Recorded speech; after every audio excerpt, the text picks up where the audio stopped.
কি করা লাগবে মানে আমার 8 লাখ টাকা ফেরত দে, কারণ এখন তো আমার কোনো দড়ি নেই, সব শেষ। শুধু আমার মামলা না, এদেশে যত মানুষকে বিনা কারণে আজ বন্দি ঘরে, আয়না ঘরে, জেলখানায় আটক রাখা হয়েছে, এদের সাথে যারা জড়িত কিছুই তো প্রমাণ করতে আপনি পারবেন না।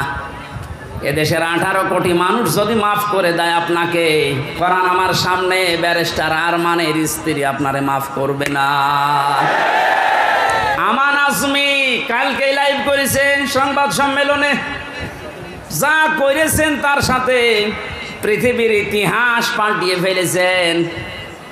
এই জন্য আল্লাহ জালেমদের এত কঠিন এবং করুণ এবং ভয়ঙ্কর পরিণতি নিয়ে আসে। কালকে আদালত থেকে বের হওয়ার সময় দেখলাম হাজী সেলিম হাও মাও করে কাঁদছে এজলাস। আমি কিছু জানি না, কথা মুখ দিয়ে ভালো বের হয় না, নৌকা বলতে কি হৌকা বলে, নৌকা বলতে পারে না। কি হইল বলেন তো এই জালেমের? যতগুলো হত্যা মামলা তার, একটার যদি রায় হয় হত্যা মামলার, তে ফাঁসি হবে তার। অথচ বয়স চাই, এই বয়সেও যে চরিত্র এখন দেখা যাচ্ছে, আমার মনে হয় এটা মুখে আনতেও আমার ঘৃণা করে। মানুষ এত নিচে নামে কি করে? এই যুবক মানুষে যদি একটু উল্টাপাল্টা করে তো মেনে নেওয়া যায়। ও 80 বছর বয়স, ওর শরীর চলে না, আর কি করছে? ওর দৃশ্য দেখে শয়তান মাঝে মাঝে হাসে, আল্লাহ তুমি আমারে শয়তান বানিয়েছো। হাসি নামে কলঙ্ক, হাজী সেলিম যে কত টাকার মালিক ছিল শুধু আল্লাহ জানে, আর ও জানে, তাছাড়া কেউ জানে না। টোকাই থেকে এ পর্যন্ত পৌঁছে কি হলো আপনার? শেষ বয়সটা একটু আল্লাহ বিল্লাহ করে দুনিয়া থেকে বিদায় নেবেন, সে অবস্থা এখন আপনার নেই। যদি মামলার রায় হয়ে যায়, সারাটা জীবন এখন ফাঁসির কন্ডেম ছেলে ধুইকে ধুইকে মরা লাগবে। আর ফাঁসির কন্ডেম ছেলে যে খাবারটা দেয় আমি তো দেখেছি 3 বছর। আমি সাধারণ মামলার আসামি, অথচ আমার 3টা বছর রেখেছে ফাঁসির কন্ডেম সেলের ভেতরে, যোগাযোগ বিচ্ছিন্ন।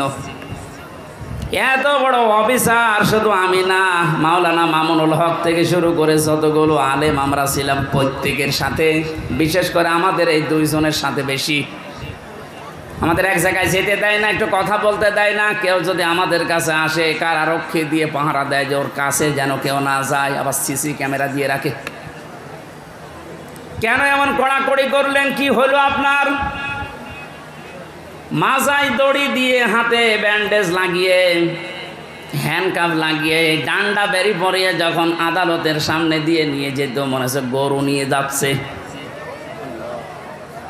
ও বাংলার মুসলমানেরা, আমি আর যাই করি না কেন, আমার তো মনে হয় আমার নামের আগে একটা আলেম শব্দ লেখা আছে। এই কথা বলছে না কেন? এমনকি আমি একেবারে অপরিচিত না।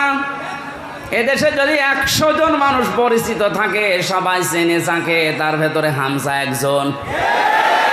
রাস্তা দিয়ে আসলে মায়ের কোলে বসে বসে হামজা হুজুর যাচ্ছে, তার মানে পেটের ভেতর থেকে শুনে আসতেছে হামজা নামে একজন আছে।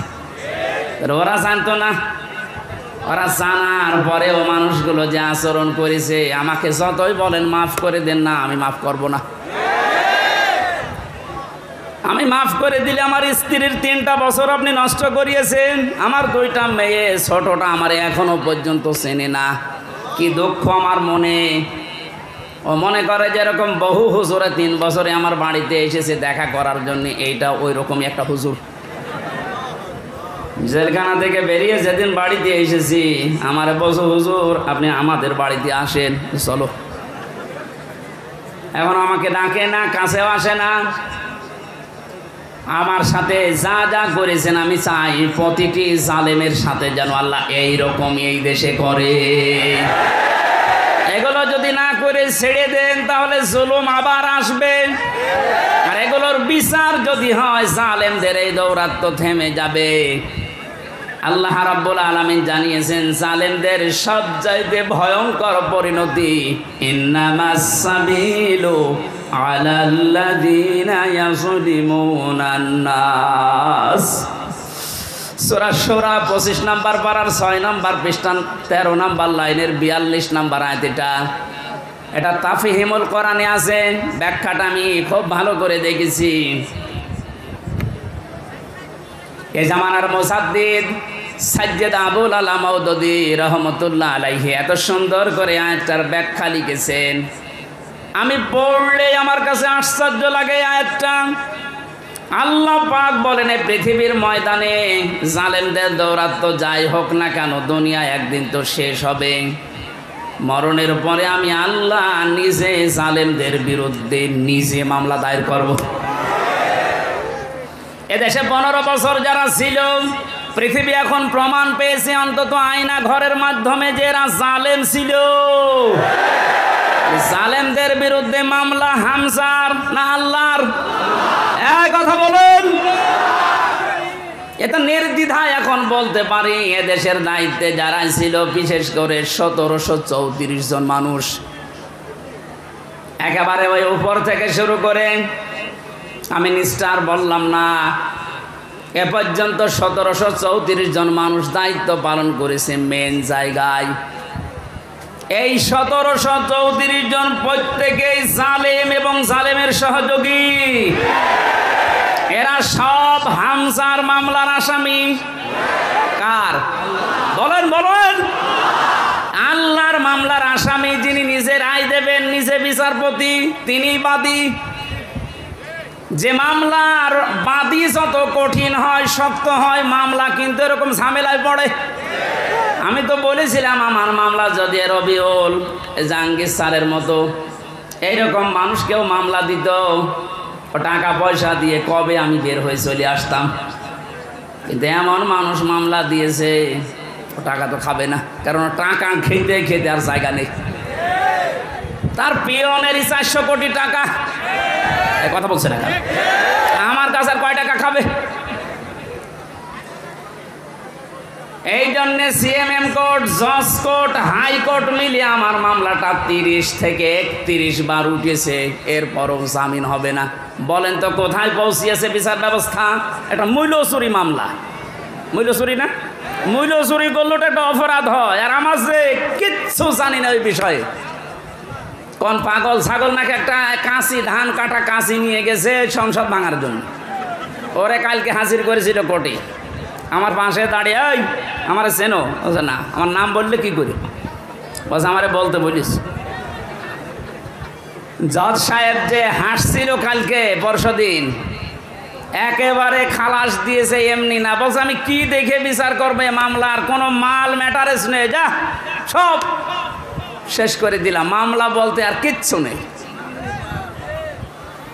অথচ কয়েকদিন আগে সিঙ্গাপুর গিয়েছিলাম, এদেশের জালেম যারা ওই দেশে এখন আশ্রয় নিয়েছে, ওরা ওই দেশের মন্ত্রণালয়ের কাছে, পররাষ্ট্র মন্ত্রণালয়ে যারা দায়িত্বে আছে, ওদের কাছে নালিশ দিয়েছে হামজার নামে, যে ওর মামলা আছে বাংলাদেশে আর ওই এই দেশে আছে। কথা বললো কি করে?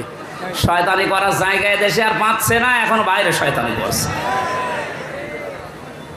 মামলা যেহেতু পরশুদিন মিটে গেছে, ওইটা এখন আমি পররাষ্ট্র মন্ত্রণালয়ের মাধ্যমেও ইংলিশে ভার্সন করে আমি পাঠাচ্ছি। এবার নেন ঠেলা। যারা উল্টা নালিশ দিয়েছিলেন, দেখবে যে না এ তো বেকসুর খালাস পেয়েছে, আদালত একেবারে সব জেনে শুনে খালাস দিয়েছে, তো নির্ভেজাল মুক্ত, এর কোনো দোষ নেই। যারা এই দোষ দেওয়ার জন্য ওই দেশে নালিশ দিয়েছে, তারা এবার বিপদে পড়বে না? যে এই দেশে আর থাকতে পারেনি, পালিয়েছে, ওই দেশেও আর পারবে না, আবার আসবে কুকুরের মতো পিটিয়ে মানুষ মেরে ফেলবে।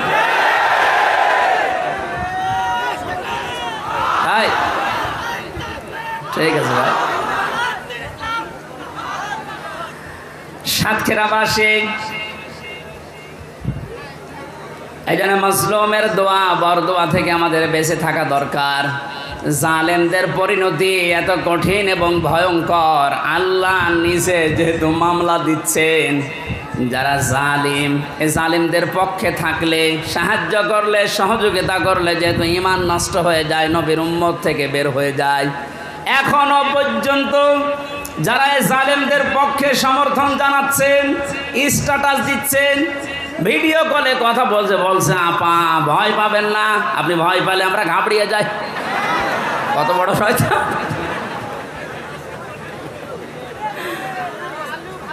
আমার তো মনে হয় ওর ভিডিওটা আমি দেখলাম, শয়তান তো আমি দেখিনি, যদি দেখতাম মনে হয় শয়তান ওরকমই হইতো।